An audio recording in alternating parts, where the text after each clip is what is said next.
मौसुमी अधिवेशन द्वितीय दिन में विधानसभा विरोधी हंगामा कांग्रेस अनास्था प्रस्ताव संपर्क में गृह में सूचना देते बाचस्पति।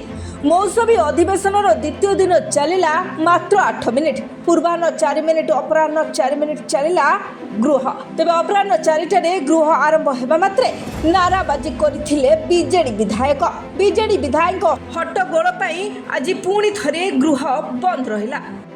तेरे गृह स्वाभाविक नथिबारु अनास्था को ग्रहण कराजिबो ना नाही निष्पत्ति निया जाई पारु नाही। अनास्था प्रस्ताव बाबद गणमाध्यम सूचना देथिबा नै कांग्रेस विधायक नारे आसीछि स्वाधिकार भंग नोटिस। अभियोग करिसेंती शासक दल विधायक पद्मलोचन पंडा, कांग्रेस विधायक रामचंद्र काड़ामा, ताराप्रसाद बाहिनीपति, अशोक दास, सीएस राजन एका और सोफिया फिरदोस को विरोध में आसीछि स्वाधिकार भंग नोटिस। एने गृह रे घोषणा करिसेंती बाचस्पति।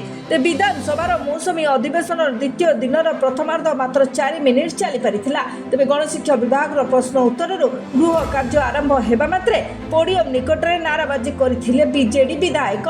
सार अभाव प्रसंग में बीजेडी विक्षोभ प्रदर्शन जारी रखिथिबारु अपराह्न 4टा पर्यंत विधानसभा मुलतवी घोषणा करथिले गतकाली बाचस्पति सुरमा पाढ़ी। परस्पर विरोध में अभियोग आनिछंती शासक विरोधी। समस्त कार्यक्रम को बातिल करी केवल चाषी प्रसंग में आलोचना करने को बीजेडी दाबी करिछि। मिलिमिशि बीजेडी और बीजेपी गृह बंद कले बोली कांग्रेस अभियोग आनिछि। सेपटे जवाब रखिछि शासक दल। विधानसभार मौसुमी अधिवेशन आज होछि द्वितीय दिन। राज्य में सार प्रसंगर मुलतवी प्रस्ताव आलोचना देइथिला जातीय कांग्रेस। हेले विद्यालय और गणशिक्षा विभाग प्रश्न उत्तर गृह कार्य आरंभ होइथिला। हेले विधायकंकर विभिन्न प्रश्नर उत्तर रखुथिले विद्यालय एवं गणशिक्षा मंत्री नित्यानंद गंड। ठीक यही समय सुबिला बीजेडी विधायक नाराबाजी। राज्य में सार प्रसंग में आरंभ करथिले सरकार को विरोध में स्लोगान। पर संपर्कित प्लाकार्ड धरी पोडियम निकट को जनक पर जड़े बीजेडी विधायक आसवाक लगी।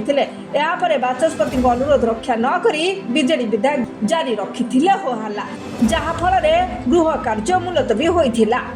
तबे यहाँ नहीं कांग्रेस विधायक कहते बीजेपी और बीजेडी गोटे दल, जहाँ आज प्रमाणित होछि। सार प्रसंग में कांग्रेस मुलतवी प्रस्ताव आनिथिला, किंतु दुर्भाग्य बीजेडी प्रश्नकाल में दोहल्ला करी आलोचना को बंद करदेले।